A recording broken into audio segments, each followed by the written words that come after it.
Hey everyone, welcome along to the Energeia podcast. I'm Dr. G, and my guests today are Brad Wesson, Glenn Dyson, and Dave Haley, the brains trust behind Soundworks Direct, an international music touring, event management, and promotions company based in Australia, but who have been involved in the touring business not only in the Australasian region, but also across Europe, North America, and Asia as well. Brad is the company's CEO and international bookings promoter. Dave is the COO of the company and also works in the organization's merchandising arm and as an artist liaison, as well as working with Brad in international tour bookings. And Dicey is the company's CFO, head tour manager, and director of publicity. Brothers, cheers for doing this. I hope I got your summary bios correct there. Thanks, man. And welcome along. Thank you. Make me sound more important than I really am. Man, you undersell yourself, trust me.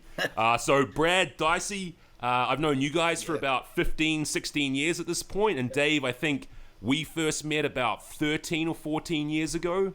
And I've gotten to know you all as someone who was involved in touring and the music business myself for a decade or so. And, who was at one point running what was kind of Soundworks' sister company over in NZ. But for those of you who haven't had the pleasure of getting to know these fine gentlemen over the years, as I have, could you each say a little bit about what you do within Soundworks Direct, how you came to work alongside each other, and where you're all at with the business right now? You go first, Dave. Thanks, Brad. Cheers, man. What do I do in the company? Well, first, thanks for having us, Gareth. I guess my role in the company is idea generation along with Brad, in terms of artists we work with, the direction that we take, I guess both projects we work on, and when I refer to a project, it's primarily tours around Australia, New Zealand, and recently, before we got shut down by the pandemic, Japan as well. So day to day, my role would be, along with Brad, just coming up with ideas, project managing anything we have on the go, and looking ahead to what we can do in, say, 6, 8, 12 months time, whatever it might be. So current projects and looking forward.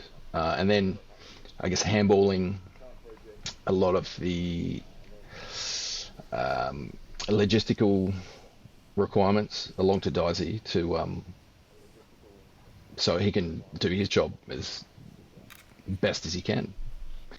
That's a very smart sounding summary. I'm just trying to No, man, a potted summary is always a good one. That's a good segue onto Dicey there. He just teed you up there, bro. So Dicey, what do you do there at Soundworks? I guess I'll take it from when, say, a tour, the idea happens and the deal's done and we're ready to announce. So at first I'd start off with publicity and the promotions and getting the tour out there and trying to sell tickets. Then as that's moving, I move on to logistics and get everything ready, everything set up for the tour, as far as flights, hotels, vans, everything that needs to be done. Liaising with our other couple of guys who handle production and backline and stuff, and then move on to tour managing, where the tour's up and running, and then we've got to and once that sort of the tour is done, then I finish everything off with the accounting and doing the numbers, doing the books, make sure everything adds up. We collect our money, can pay everyone, and that's pretty much it. And then move on to the next one. Well, quite often there's 2 or 3 or 4 on the go, so it can be quite busy sometimes. Yes. Rightio. And Brad, what about your role in the whole operation? I essentially do stuff with things.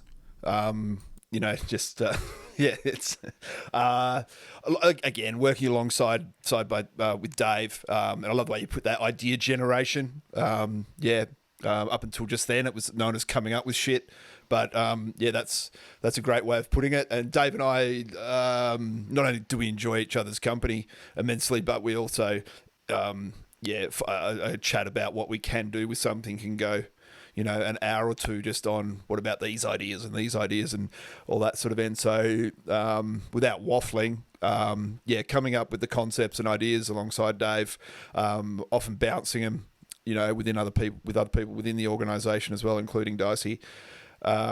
Maintaining relationships with international contacts, agents, managers. The job often has done for a good 10 years or so at least, if not more. Has involved, traveling to different parts of the world and, pressing the flesh and all that sort of stuff. A component of the job I really like, and all that as well. But just, maintaining and building and growing, but just maintaining something that we love doing as a vocation. That's probably my main role. But yeah, there we go. Choice. So yeah, all right. Thanks for the summary overview of what you guys are getting up to, the kind of mischief and malarkey you're getting up to as professionals day to day.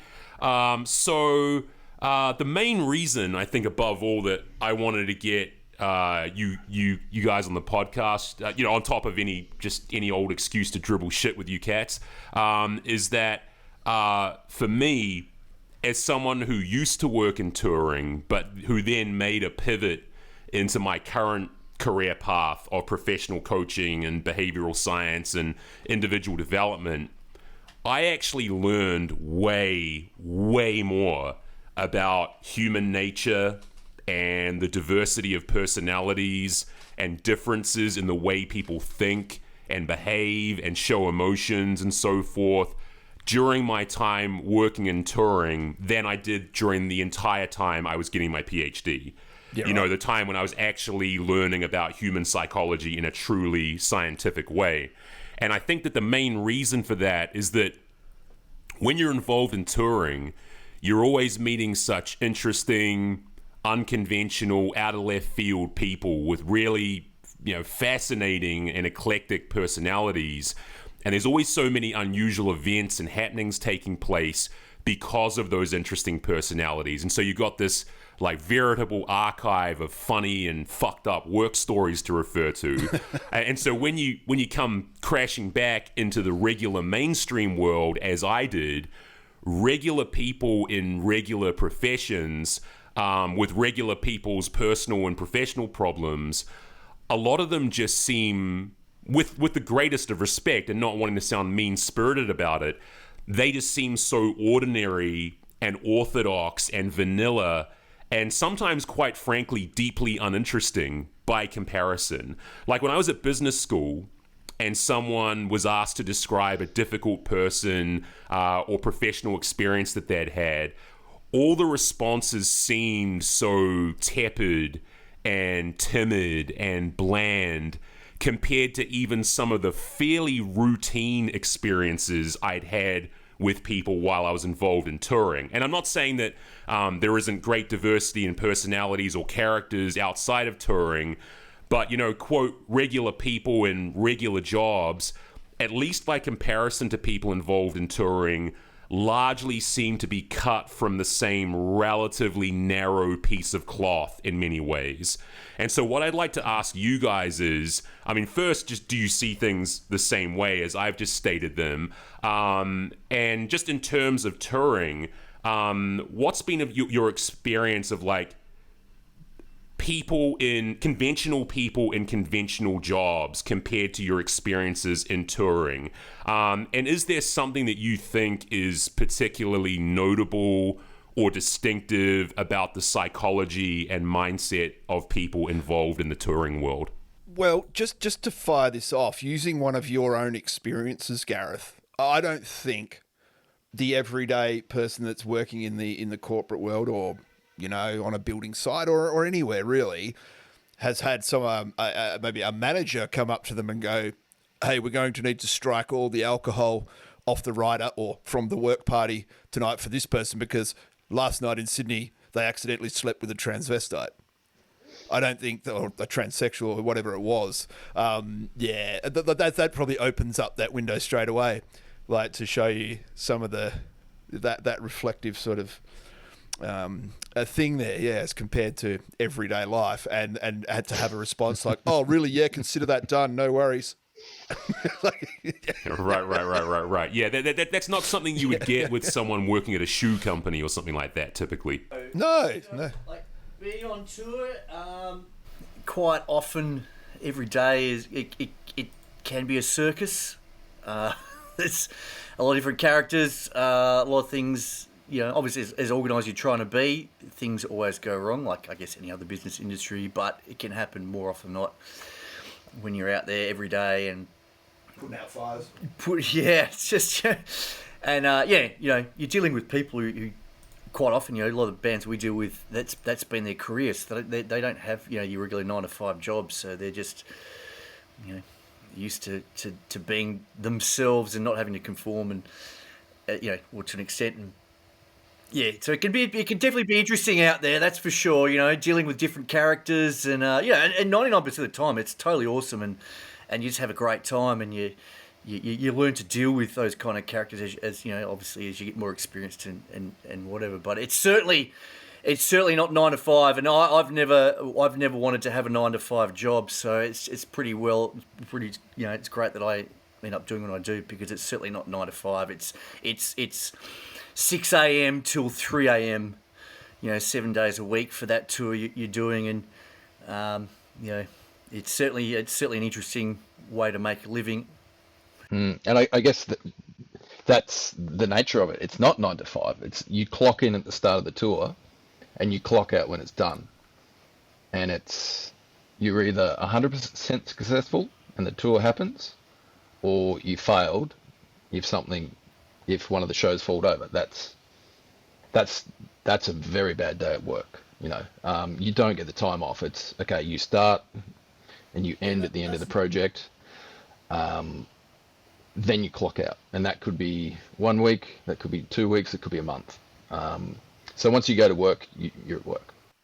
Yeah, that's it, man. And it's not for everyone, but for those that it is for, it's highly rewarding. As we were saying the other day, Dave, just what we're missing through COVID at the moment is, or you know, not being able to be as involved as we really want to be, is that creation of a project, rolling through the project being the tour, seeing it from, you know, its infantile stages through to completion, and then going next, and having those tours almost leapfrog, where the next one's only a couple of weeks away, but it's being worked on while that one was happening. Like that, I think that's what we love about it too. I know from more of an advancing point of view, as far as at the front end with the booking and the negotiations and all that, watching it all come to fruition, and then seeing this thing that you've put together, you know, slapped out on the road with Dicey and the rest of the crew around it, making the machine roll,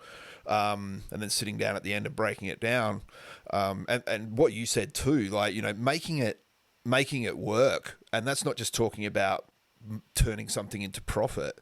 It's, you know, you'll have tours sometimes that aren't going to make money, but they've still got to be run just as professionally and just as fluid as any other tour would. And there's a great sense of pride and achievement in that either way. I mean, of course, it's always good to come home in the black and celebrate that, but then you don't really, because you're just moving on to the next thing anyway. Right. So, yeah, and it's interesting, you know, what you're talking about. Like there's an unusually distinctive crescendo that a successful tour or show builds to, which is quite unlike the crescendo a regular professional project in any other or most other industries and professions would have, right? Like, I mean, if you're putting on a show, you have this, like, you know, like show day is like this, like, you know, sustained build up of, you know, stresses here and shit needs to be fixed up there and bits and pieces, and, you know, doors are going to be opening 5 minutes late, or, you know, we've all had these experiences, right? But then when the band gets on stage, it really is a visceral display of all that you've accomplished, right? Like, if a show's gone well, once you see that band on stage and they just let rip, that really is kind of like, you know, I mean, there's still plenty of work to do afterwards. As you said, you got to cash up and, you know, settle up and everything like that. But that particular crescendo is something that I find, you know, distinctively satisfying about working on a project like a show or a tour. It's a fantastic moment that moment, like as a promoter, if you're there in the dressing room or whatever, that first note hits, and that's it. It's out of your hands now. Whatever goes on, sure, there's crew on stage and around the stage and tour managers and things like that, but from there on, the show is the show, and that's totally the reason you're there and all the people are there and everything like that. I mean, I know that sounds fucking obvious, but there is a certain feeling that comes with that. It was like, right, all that's left to do now is to let the show happen and start to get packed down sorted. So you've handed the reins essentially over to the band for them to be able to fulfill what they do creatively, and that's an awesome feeling. You just here's the keys to the car. We've brought it to you. Take it for a spin and bring it back, and we'll polish it and we'll drop it back off at the dealer. Right. No, that's a good analogy. So just to kind of bounce off the same area, and was there any like one particularly notable event or incident? I mean, Brad referred to a superb example earlier, so maybe we're not going to top that. But was there one particularly notable or noteworthy event or incident in your years of touring that really gave you like a moment where you just kind of paused and reflected about how different the professional path you chose to pursue was compared to if you say worked at Bunnings or a dentist's office or something like that? I think an early one for me, and it didn't involve anything to do with music per se or whatever. It was actually being in a small tour bus with Dave and his band Psychroptic in 2008 on the Summer Slaughter tour in the US, and we'd pulled up in Utah somewhere. We'd left the show that night, and overnight we pulled up at some servo, and I opened the door and got out and just saw this fucking majestic Rockies mountains. I think they're the Rockies that run up through there, and all that stuff, and just looked at it in awe. And I reflected back on some other little shittier jobs I'd had, and I went, fuck, this is great. And there was a few more reflections than that, and grabbing the camera and taking photos and stuff like that. There's been many moments like that. And with yourself, Gareth, I think standing on the Great Wall of China, we're over there for business reasons and stuff like that as well. And amongst that, there's shows, of course, like too many to mention, amazing performances, both in our own tours and around the world or other people's shows, whatever. I think that, seeing the world, being exposed to the world through music, and in particular heavy music, I'll go to the grave thinking that's a very special thing. It's a sweet deal when you think about it, right? When you just like abstract away, your own experiences of it, and then you just like put it on paper and just hold it out in front of yourself. You promote heavy metal bands and touring for a living. Yeah, it's not a bad deal. Yeah. No, it's not.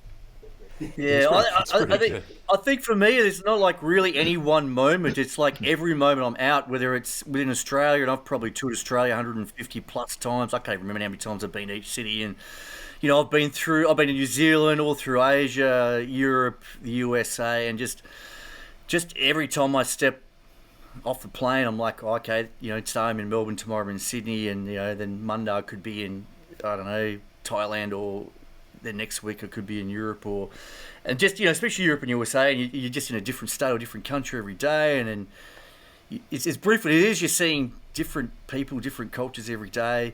Not only that, just the people you work with, the bands that we've worked with. Like me, I'm a metal head and a metal fan, so all these bands that I've loved for years, you get to meet them and you become friends with them sometimes, and it's just like every day you're kind of like, wow, man, this is awesome. This is why I love doing it, because I am not, Johnny Punch Clock 9 to 5 doing the same thing day in, day out. And essentially I am doing the same thing day in, day out, but every day is superbly different. There's always new challenges, new people to meet, new things to do. It's just, I don't know, it's just, just to get to travel the world, to meet people. I've got friends all over the world. Even now I haven't seen all these people for at least a couple of years, and every few weeks, every month or two, I'm messaging them going, hey man, how you going? I miss you.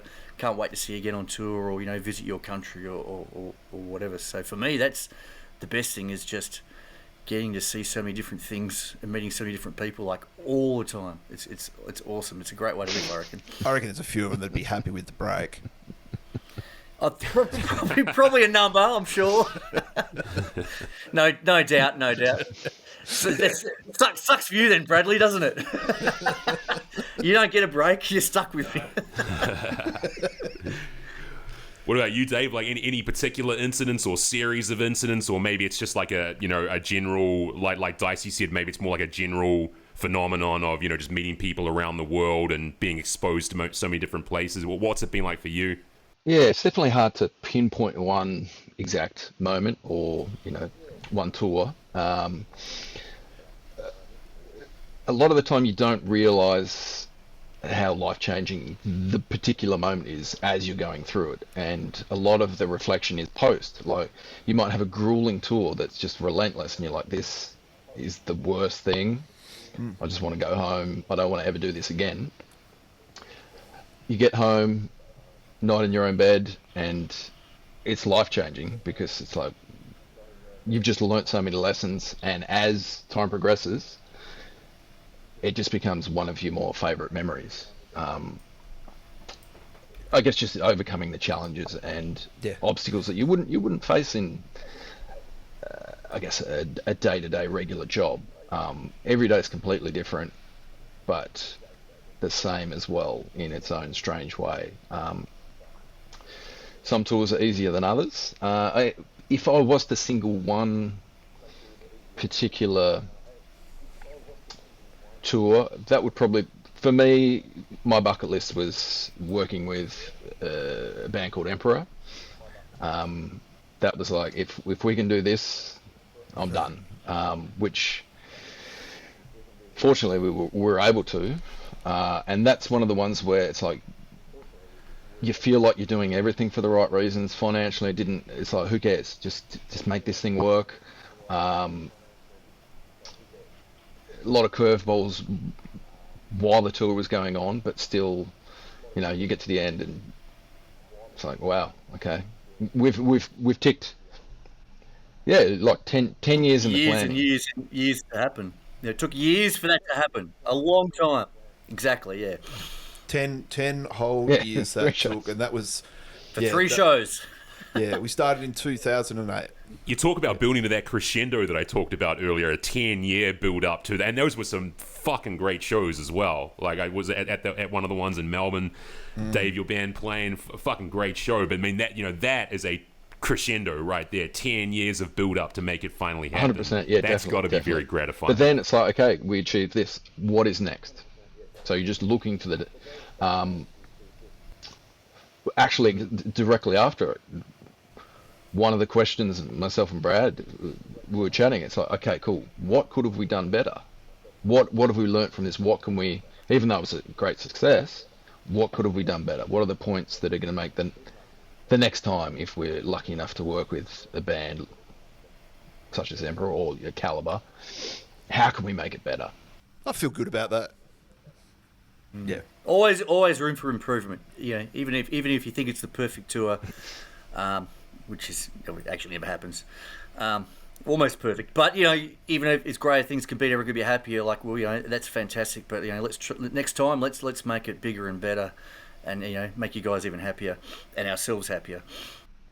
Yeah, just setting the threshold even higher each time. Absolutely, yeah. Always room for improvement. Yeah, and just on that, no, you just sort of said it so nonchalantly there about, the perfect tour, but that doesn't exist, right? So the second last tour that we did as a touring company was Obituary from Florida. Now that thing crushed, and it got as close to being the perfect tour on almost every fucking level, from the people on the tour to the turnouts to the fun being had to the crushing level of the shows themselves. It was everything, man. The things that would probably go, it wasn't, but the things that let it down would have been the merch going missing in Melbourne, that happens, and the flight delays of them getting out of the country, they would have been the only two things. I would say that is close to one of the most, that and the last Ailstorm tour, but probably two of the most in 2019 were two of the most just perfectly oiled machines that I think we've produced. I like to think almost every one of every one of the cellos ones we've put out has been fucking pretty close to flawless.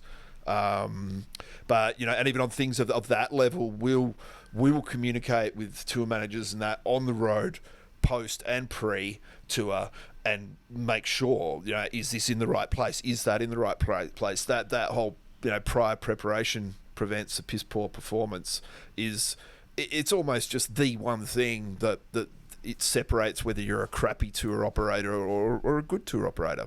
And we have amongst us, we have reputations that are known by many in the touring industry, and we have a certain reputation and a standard which has allowed the businesses to be around for such a long time, whether it was what Dave was doing before, what we were doing before, or together as Soundworks Direct, which this is its best sort of representation of the touring company that I've ever been involved in.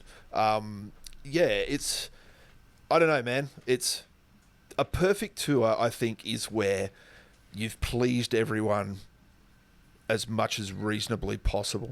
And you are going to work with people that no matter what you do, it's not good enough, but you've just got to roll through that. That's just a bad day at work. Yeah, you just smile and keep them happy, Yes. Well, that kind of lays me up for the next question, actually. So do you guys think that there are any particular qualities or traits or personality attributes that would either qualify or disqualify someone from being suited or unsuited to life in touring, life on the road?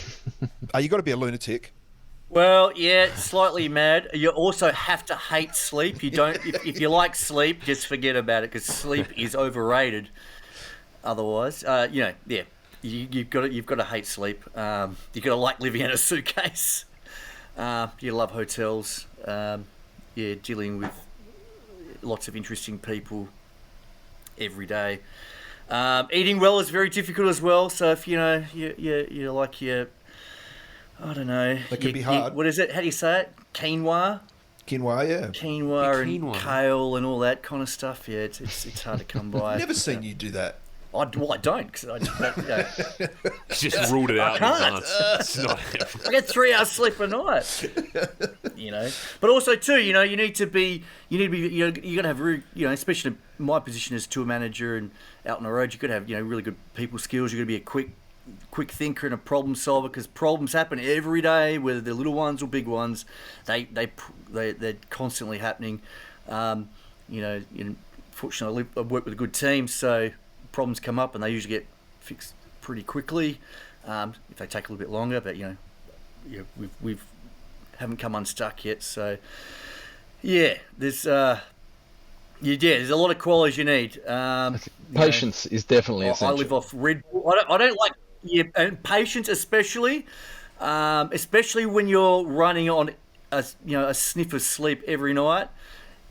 The longer the tour goes on, the less sleep you're getting. People obviously get more irritable, and it's not just yourself; it's everyone that's along with you for the ride. So, or when you're setting up your podcast microphone, and that as well. Yes, so you need a lot of patience, definitely, because it's not just also the people you're working with, but there's also you got to deal with a lot of excited fans, and you can't obviously as much as they can be in your face sometimes. You got to be nice to them, because you got to respect the band and their fans, and you don't want to upset anyone, because you don't want the fans leaving with a salty taste in their mouth. So it's challenging, but there's a lot of you'd certainly need a level head. If you're someone that is you've got a short fuse, don't bother, because you won't last long. I think all of that can be underpinned, and Dicey's correct in all that too. But so much of that can just be underpinned from whether you're a stagehand or crew guy or a promoter or an artist, anything involved in any of this, you've got to be able to hang. Like, I've heard that saying from anyone and everyone. You know, friends of mine that work for Adele or Pink or any of those sorts of people, through to what we've done in the theatres space, and through to metal, through to just putting on a national tour or a show in your own town. So much of it is you've got to have the ability to hang, and that doesn't mean you got to stay there till stumps and party out and be some drunk clusterfuck. It's about that being present when you are there, and that letting, you know, so that others around you know that, yeah, you're reliable, you can be relied upon, you know, you're not some snitchy whingy bitch, you're not, you know, like, it's you can have fun with this person, but geez, they're fucking good at what they do, you know, an amalgamation of all of that. You know, it's, yeah, that ability to hang, and I think that probably, you know, that's probably the same thing in good sports teams and things like that. That ability to be able to, you don't have to be friends with everyone in the team, but hanging and maintaining morale and being part of that. You know, if you're someone that can do that, and you're very particular and patient, and pay attention and are good at your job, yeah, and you don't mind a lack of sleep, yeah, it's, you know, but that's not every tour, by the way, too. Some tours have these days off, and you can really enjoy a good fucking maybe for some. Yeah, but yeah, Look, well, you know. yeah, okay. Speaking from the promoter's point of view, that all transcends. Like, so me and another mate of mine who I work with and do a bit of joint venture, sort of promoting and that with, if we're going over to, say, England to catch up with, you know, a certain agent or manager that we either have a relationship with or we're trying to build a relationship with to get a certain artist, we'll certainly discuss that in terms of a hang.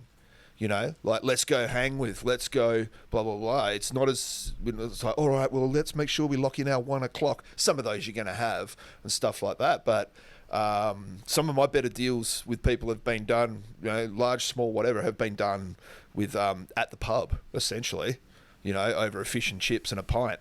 So, yeah, read into that. That's just another reason I love the fucking job. So, but yeah. I think it's essential too. It's essential as well to be, you know, a very positive person, and have a good sense of humour too. Because, you know, like I said, lack of sleep, people get tired. Oh, you got to be able People to do get grumpy. So, you know, I'm a bit of a joker naturally anyway. So, you know, it kind of helps. Like, you know, you pile everyone into the van at 6 a.m. in the morning to the airport, and everyone's on 3 hours sleep. So, you know, come on, guys, let's go. You know, and, you know, crack a joke or two, and just try and keep the morale high. And, you know, not everyone's capable of that. You know, a lot of people are, you know, can be negative, and, you know, there are some, you know, unhappy Larrys in the camp. You try and, you know, cheer them up a bit, and because you don't want the vibe coming down. So yeah, it's not an easy gig, that's for sure. And it's certainly not for everyone, but yeah, but for people like me, I love it. Just to bounce off of that, Dicey, and just the kind of the grind you put yourself through. I mean, like, I think even lay people and people, you know, otherwise not privy to the inner workings of touring seem to kind of understand that it's legitimately hard slog, that it must be, and, you know, not for the faint-hearted. And I mean, I still marvel at the amount of physical and mental punishment that touring musicians and their crews put themselves through for their craft and their vocation. I mean, especially considering, you know, in the space that I'm in, the work that I do, the advice that most other professionals hear is all about balance and not overdoing it at work and giving yourself a chance to restore and revitalize your energy and so forth. So, I mean, what is it? I mean, apart from the appeal of doing what you love and, you know, playing to your adoring fans if you're a musician, and, you know, working with a band that you love working with if you're on the crew, what is it about touring life that people can not only put themselves through the mental and physical ringer, but keep doing it over and over and over again, multiple, you know, 40-date non-stop tours year in, year out for a career that might span decades? I mean, how do people in touring maintain that kind of resilience, especially when so many regular professionals will complain about stress and pressure when their co-worker is being a little bit of a bitch, or the coffee's out in the kitchenette, or the photocopy has stopped working? You know, how do they maintain that ability to keep grinding through such grueling work for so long? Well, for starters, those coffee machine people need to sack up a bit. Yeah, don't they just? I guess it's just the pure love of it. If you don't love it, you wouldn't do it. I mean, people come and go. There's some, like a band might have a hire a new drummer for a tour, and and after one tour they just can't do it. I can't do it. I can't do it. It's not for me. It's not my lifestyle. I don't know. Dave could obviously elaborate. He's been doing this for a long time and touring overseas. And I've done it rough with Dave on a tour in the US. Sleeping in a tiny little van for 40 days, and I would do it all again right now. It might sound cliche, but you don't choose it; it chooses you. So it's just something that you're just drawn to it. It's hard to articulate and hard to explain, but like while you're going through it, it's grueling, but it's also the most rewarding thing I think for me I can do. It's definitely not for everyone. But on the flip side, the majority of the people out there doing it are doing it for quote unquote the right reasons, because otherwise it's just going to churn you up and spit you out. Like they're the people you can, not to be nasty, but you can pick them when they come through on a tour. It's like this is probably not the right job for this person. Again, it's hard to articulate. It's just once you've done it for long enough, you can spot those personalities, and you can spot the traits and just certain behaviours that come up on tour. It's like you probably either should find something else to do or get off the road for a little while. That's definitely something you see. Road burnout, just people fatigued. It's like you go and take a few months off. Because it's grueling, it's relentless, and I think going back to something I said previously, once you clock on, you're working for however long the tour's on for. Even though you've got a day off, you possibly on the other side of the earth. It's like, it's not really a day off. It's not a holiday, but you're still at work, you're still with your colleagues, which fortunately, a lot of the time they're your very close mates, family even, but maybe it's been a particularly stressful tour and you don't want to be around your colleagues, but you're still at work. Maybe something pressing is going on back at home. Yeah, exactly. Like once you're out. Like you can't, short of cancelling, which no one wants to do, you can't just pop home for lunch or can't pop home to fix whatever you forgot to do before you left. Yeah. Dave, I might just stay with you for a minute, mate. Like, and as we've already mentioned, you play in Psychroptic, you play in Ruins, you've worked and toured extensively with a lot of other acts as well. You've had a lot of musician's eye experience of touring in addition to the promotion and tour management stuff. And I'm just curious to know how a drummer specifically and a death metal drummer more specifically handles the workload of touring. Because, it seems as though, at least to a layperson, you're performing at basically the upper physical limits of human musical performance. Not necessarily the upper technical limits or whatever, like every genre of music has its own technical upper limits, but certainly death metal drumming has to be at the height of human physical performance when it comes to music. Or I would think, at least compared to, say, someone who plays the maracas in a salsa band or plays the flute in a touring orchestra or something like that. So, I mean, is there something, unique and distinct about the preparation and the mindset and the personal conditioning that's required to keep blasting away night after night the way you've done in your career? Yeah, well, I guess the conditioning is essential, but if you're out there if you're playing this particular style of music, you probably need to be practicing it every day anyway. So going out and doing it for 40 days in a row, even though it's pretty physically draining, you can do it because you've done it. You've done that for the last however many years. I guess as a musician, I'm trying to play the instrument 5 to 6 times a week for longer periods of time than I would be performing a show. So by the time showtime comes, like, it's strenuous, but I've trained for it essentially. It's Conditioning. definitely Yeah. more the mental. You're a conditioned athlete. You're a conditioned musical athlete, essentially. Well, yeah, death metal drumming has probably got more in common with sport than, say, jazz drumming. But it's the mental side of things is probably the harder aspect. Like for me, I usually find, say, 20 shows in, if you've done 20 shows, maybe a spattering of days off. By about 20 shows, my brain's getting a little bit mushy. And the focus is somewhat not as sharp as I'd want it to be.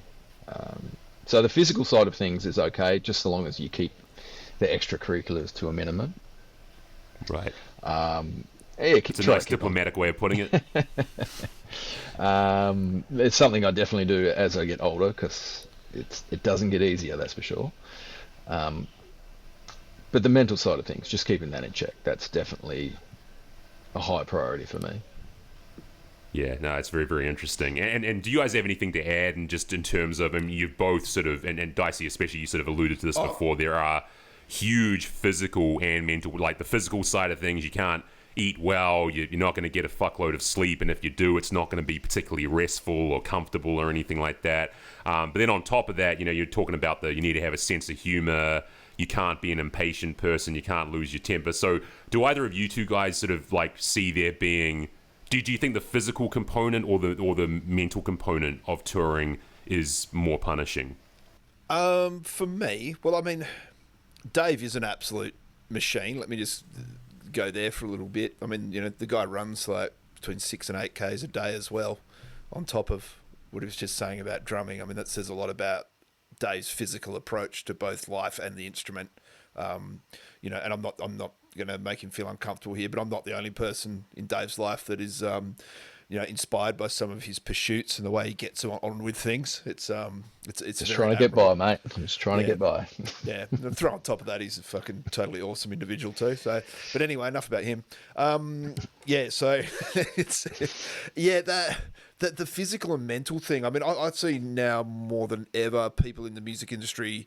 There's a lot of people that you see posting on Facebook and that are into their physical fitness and stuff like that, whether it be running, walking, throwing weights, bike riding, fucking various activities, things like that, which I find not refreshing. I find exciting in a way because especially throughout this COVID break or whatever, if people are paying a bit more attention to themselves, that's going to bode well when they do get out on the road. As the physical fitness thing sits side by side with a bit more sort of mental health and clarity. But I don't know, man. There's mental. There can be a mental price to be paid for being part of this crazy touring musical world. Not everyone suffers from it, but there is a lot of anxiety and depression and everything like that in amongst the musical world. Not just the heavy scene where we move predominantly, but across all genres of music. And it's not just the creatives, it's not just the talent, it's a lot of the crew and stuff like that, because people are putting themselves through the ringer. But within that, you usually find everyone's so tight knit and close, especially your own sort of touring bubble and crew and that. People are always checking up on each other and making sure absolutely, people are all right and stuff like that. But yeah, man, there is a correlation between some of the mental illness things and working in this business. That's for sure. Yeah, you definitely got to have each other's back. Especially as tour rolls on. As Dave was saying, especially like a longer tour and 20 shows in, people get tired, and you got to look after each other. That's for sure. If someone's struggling a little bit, whether it's through fatigue or missing someone, or the getting a little sad or whatever, you've got to, like I said before, you've got to be positive, try and be positive all the time, because you just try and keep morale up and, And a happy tour party is a good tour party, that's for sure. Lots of fun to be had, of course. I know the countless tours I've done with our team, and whether it's just amongst ourselves that we know each other, of course, really well, but amongst the touring party, if someone's looking a little down, and that's part of my job too as a TM. If one of the guys is looking a bit down, or like looks a bit anxious or upset, say, hey man, you okay? Look, there's something wrong. Like, we're here to help. Whether you need some medication or you got to, you don't want to come to sound check or whatever it is. Just chill out for a bit. Let's get you feeling good again. And you got 3 more shows to go, so we want you in tip-top condition. And but you got to look after yourself, of course, but look after everyone else too. All right, boys. So we're coming to the end of our time today. So let's maybe pivot off that positivity streak that Dicey just segued us into, and just want to take us all back to where everyone involved in touring has kind of cut their teeth at some point. So would you guys rather work the merch table or the door, and why? Neither. I would rather do the door because it's piss easy. Like someone walks in, you scan the ticket, you take their money, and they just go in. Merch, especially if it's a Psychroptic tour or a Black Dahlia tour, and there's 30 or King Parrot, 30 different designs, and that's just one band. If it's a Soundworks tour, there's quite often 4 bands, and not only that, you've got a bunch of lovely fans that want to ask, I think I'm a large, I would take the door any day, 100 million %. Well, that was an impassioned answer. So, and Brad, you seemed a little bit ambivalent. What about you, Dave? I'd probably take the merch desk. Because you want to take more money. You are the merch desk. Well, usually with the merch desk, there's quite a few people that are willing to put up their hands to come and help. So you can kind of skulk back and be a supervisor. Hey, but if you're on the door, you're on the door and you're locked in. You're fucked. So you can flip a couple of shirts when you're selling merch and then handball it over to someone else and then watch the rest of the gig. Yeah. Dave, when we get back into it, I'll do the door, you do merch. How about you do your job and I'll do mine? All right, boss. Yeah, sucked in, Dyson. You walked right into that one. Yeah, I'm just going to walk around and make sure everyone's okay and see if they need a beer. Well, that's much better than working the door or the merch, right? Yeah, and you come off as the good guy, just looking after everyone. Client liaison. Yeah. I don't know. To me, it just seemed like, and I got to give a shout out to Zoe and Emily and Hayden and all the other cats that I had working the door for my shows over the years, but. And with no disrespect to the merch table, and like Dicey said, you got 50 designs, and people not knowing what their sizes are. That makes shit a clusterfuck. But it seems like people at the door have to cop a shit ton of abuse, right? Like from people who like either the door price is too high, or why is security not letting me in, and this is your responsibility to overcome that. It seems like door people put up with a shit ton of crap, and it requires a fairly resilient psychology. Like someone who's emotionally fragile could not work the door at a show. What do you guys think? Here's one of my things I've loved when I've been near the door over the years, and happened in Sydney probably last time we were on tour or whatever, and I went down check on the door, all that sort of stuff, and someone was having a bit of an issue down there. And because Dicey's so well known, and he's out on the road, and his face is everywhere, and all that sort of stuff within our organisation or whatever, someone had an issue, and I was like, "Oh, can I help?" And they said, "Do you work for Dicey?" And I just went, "Yeah, why not?" Yeah. Let's make this Dicey's problem. How can I help? It's become quite a common, phrase. Yeah, I work. Dicey, there's someone down here that needs to see you. So what? How about another one then? What's your preference? An airport run, a venue run, or a hotel run, and why? Airport run if it's a bunch of cunts you don't like. And they're leaving? definitely which is not very rare. It's definitely not a venue run after the show. That can be a bit of a clusterfuck at the best of times. I would say definitely not an airport run in the morning. No. That can be difficult. Perth I would airport say run. that probably the best run is from the airport to the hotel when you land, because you just you grab your gear. Given there's no problems, you haven't lost anything, thanks to You've got everyone. and you've got everyone. Everyone's already there.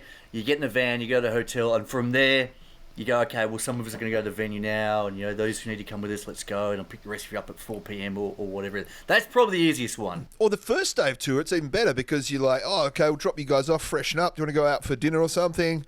And you get to, if it's a band you've worked with before, it's just fucking picking up where you left off and having a fucking good time. If it's a band you haven't worked with already, it's getting to know these new people, and what better way to do that than over a few beers and a nice meal or something. So that initial airport to hotel run, but then again, the hotel pickup is fucking cool too, because if you're picking people up from the hotel for the show, you're one step closer to that moment we were talking about earlier on, which is when that first note's played. It's fucking awesome. And I've got a great story on this if you want to hear it. We were with the band. Should I say the name? I don't know. Can we edit it out? It's Carcass. But anyway, I love those guys, and we're all very close friends, by the way, too. So this is a fucking very funny story within a bunch of friends. But we were in Melbourne, and the session guitarist at the time, Ben, comes into the room, and we're like, "Oh, hey Ben, did Bill not come with you?" And he goes, "Oh no, he's gone out to dinner with his wife. I've got a text message to say with his ex-wife. He's gone out to dinner with her."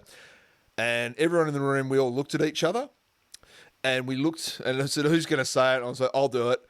Ben, that text is from yesterday.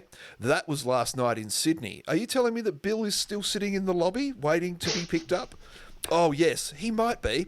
Okay, so we dispatch a vehicle back, and my glorious mate Billy Steer is probably one of the most calm, measured individuals, and it's one of the only times I've seen him cranky, like walking towards the van.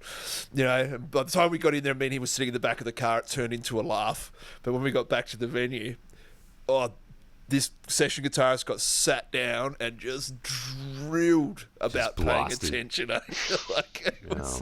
Yeah. So that was a fun hotel to show pickup, and I'm talking this had potential to disrupt the start of the show. Yeah, because we only sort of gleaned this information out of him about an hour after it had, it was like, holy shit. So, yeah, but there we go. But that's always a fun run, picking people up from the hotel, the artists, because fucking it's showtime, man. Yep. Yeah, no, I mean, in my experience, the first airport run, the pickup airport run, was always the one that was a little bit more dicey. You never know, like even if the band had, visas which would all fully arrange and everything like that, and everything's above board, you don't know if like they've been picked up by immigration for something. So I remember so many times standing at the arrivals area in Auckland Airport, just sort of like, okay, 3 of the band members have come through, all right, there's like a party of 10, 7, 8, they all come through, and then there's like a half-hour delay between party members 9 and 10. It's like, oh no, what the, they're all on the same flight, what the fuck's happened and shit like that. And it's always something totally innocuous or whatever, and it all comes out the wash fine. But there's something about, like if 9 and 10 don't come through, then 1 through 8 may as well not be here because we may not have a show. Yeah, of course. Especially if it's a key member that can't be replaced. Instantaneously, which is not going to happen. Yeah, so I never liked that early airport run. Yeah, but, I'm with you on that. It can be stressful, especially when the wait goes from 20 minutes to 30 minutes to 45 minutes to an hour and a half. You're like, what the fuck is going on? Another guy's going, I don't know, man. They just pulled him over and went through his gear, and, I'm like, Has this happened before? Oh, I don't know, maybe. Caught off with the rest of the guys, no help at all. He's got I guess we'll just wait then, don't we? Go get some Maccas or some shit, whatever. We had one guy got held up, and whatever. He was a sound guy TM, and he ended up being a bit of a dickhead anyway, so it didn't really matter. But he got held up because he'd been on tour in Europe with this other band, and they'd been using his printer to snort cocaine off, and so his printer got swabbed. And when he came out, I remember just being furious about losing his little, Canon shake and bake tour printer, and just but no one gave a fuck, and it just infuriated him more that no one seemed to give a shit about his situation. All we care about is she came out. I remember just asking me, like, so will you reimburse me for the printer? I was like, I didn't fucking do cocaine on your printer, mate. Yeah. Yeah. There's only a certain amount of promoter responsibility when it comes to ill-advised usage of drugs on people's computer peripheral devices that you can kind of take accountability for yourself, right? Computer peripheral device drug use. It's a new Tool song. Well, on that note, boys, hell. just a final question, same vein. Without naming any names or necessarily identifying anyone specific, unless you want to and you feel they're cool with it, what's the weirdest shit you've ever seen requested on a backstage rider? Meditation TP. That's amazing. Oh, yeah. Yeah, I'll give a backstory into that, because it doesn't sound weird, and okay, you might think it'd go on. This was about 10 plus years ago, and it was the band ISIS at the time, who are no longer around. They obviously had too much trouble post 2004. Actually, no, so it would have been. ISIS were around for a little while. Yeah, it was early mid 2000s, something like that. And anyway, they asked for this meditation TP, and I built one because I couldn't find one. So I built one. I went to Bunnings and got Dow, and I fucking built a TP and put it in the room. And So it would have looked like fucking shit. yeah, like a Homer Simpson fucking spice rack or something, But the bird cage, barbecue pit, leg grill. But it's I did it, and they found it hilarious, and did that. They just told me straight up, oh man, we purely put that on there to see if anyone would ever do it. Oh man, you're in their good graces forevermore after that. Yeah, and it was just like, okay, cool. So, the rest of the rider was fucking great, but attention to detail, right? Yeah. What about you boys? I remember with Cryptopsy, Lord Worm wanted worms because he would feed that to willing participants in the front of the row, like actually eating worms out of his hand. That was an interesting one. I remember. Pig's blood. Yeah, Watain and bands, wanting certain, real bloods, and we had to get we also had to get Machetes for Brahira. Oh yeah. Yeah, machetes was an interesting one because we obviously we couldn't travel with those, so we had to get them at at each city. I remember we also had to get some bones, like animal bones.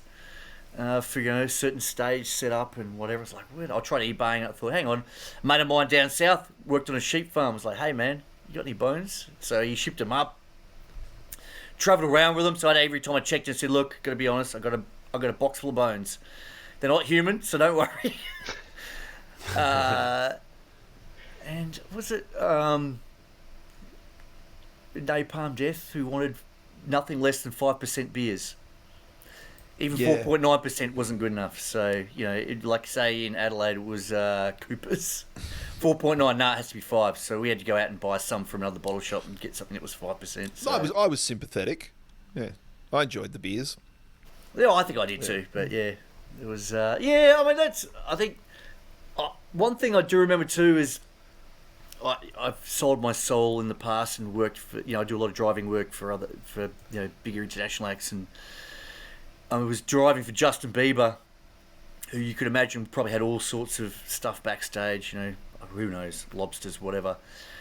And his TM came out and said, look, Justin just wants a jar of peanut butter. Can you get him a jar of peanut butter because there's none here? I'm like, yeah, sure. Like, he goes, just make sure it's not oily. He doesn't like oily peanut butter. So I think I just got him Kraft Smooth or something. He said, how much is that? I said, I don't know, $5. Just give me $5. That'll do. So I thought that was pretty funny. Like, the guy has everything in the world, and all he wants is a peanut butter jelly sandwich, probably. So Yeah. And what about you, Mr. Haley? Any notable inclusions on a rider that you've seen that have given you pause? No, well, I guess to counter that, I think it's quite. I don't know if it's ironic. Well, it's definitely funny that quite a few of the things that Daisy went through as being a little bit weird have kind of been normalized in our world. It's like, okay, the request for pig's blood, okay, it needs to be frozen, not fresh. Just the articulation in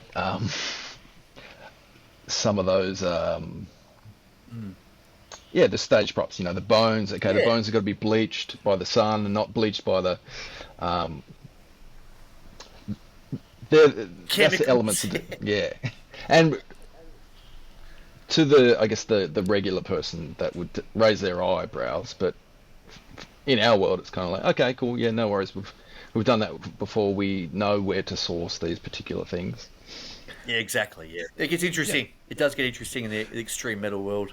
And just to almost go back to the very start of this podcast, Gareth, about what is the difference between something that someone might experience in their day-to-day job in the office workplace or whatever. I'm pretty sure no one in the office workplace, maybe in some freakish part of the world or whatever, but has had to open their lunchroom refrigerator, ours essentially on a tour bus at this time, and go, oh, there's the Coke, there's the leftover snacks from last night, there's such and such band's bottles of pig blood. I'm pretty sure that hasn't happened in many lunchrooms in the corporate world. Where like, Jane's left pig's blood in the fridge again. Yeah, except like you said, in a few very select, completely fucked up and out of control workplaces that the exception that proves the rule. Well, it's probably the place I'd like to work if I was going to work in the corporate world, by the sounds of it. Yeah, wouldn't that be the aim, right? I mean, if you could get all the benefits of working in the music industry with none of the disadvantages of working in the corporate world, then maybe that's something that's a path worth pursuing. But I'm not quite sure what that path would look like in practice. Yeah, Jane's just rocked up to the weekly HR meeting in corpse paint again. All right. Send her home. Give her a promotion.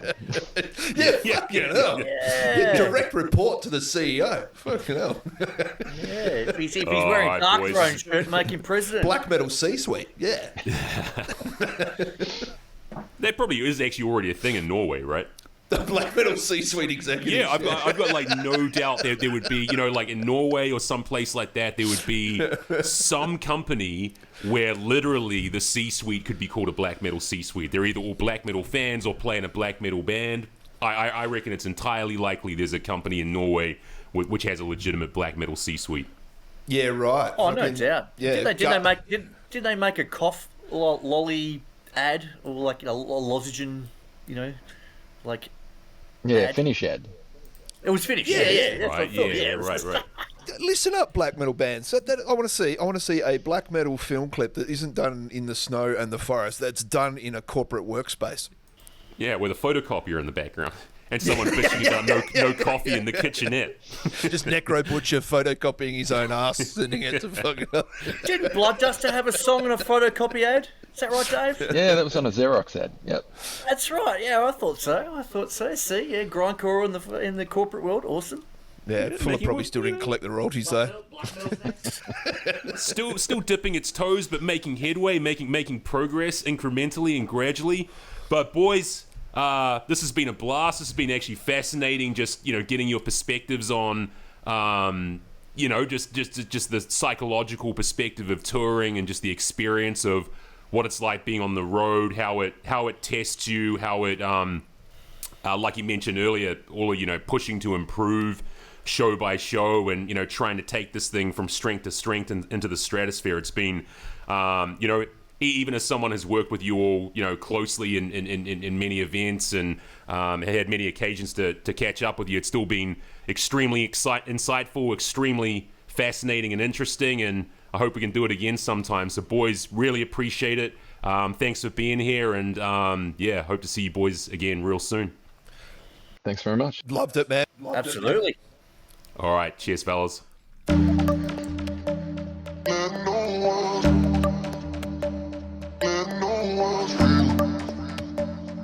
And they got me thinking.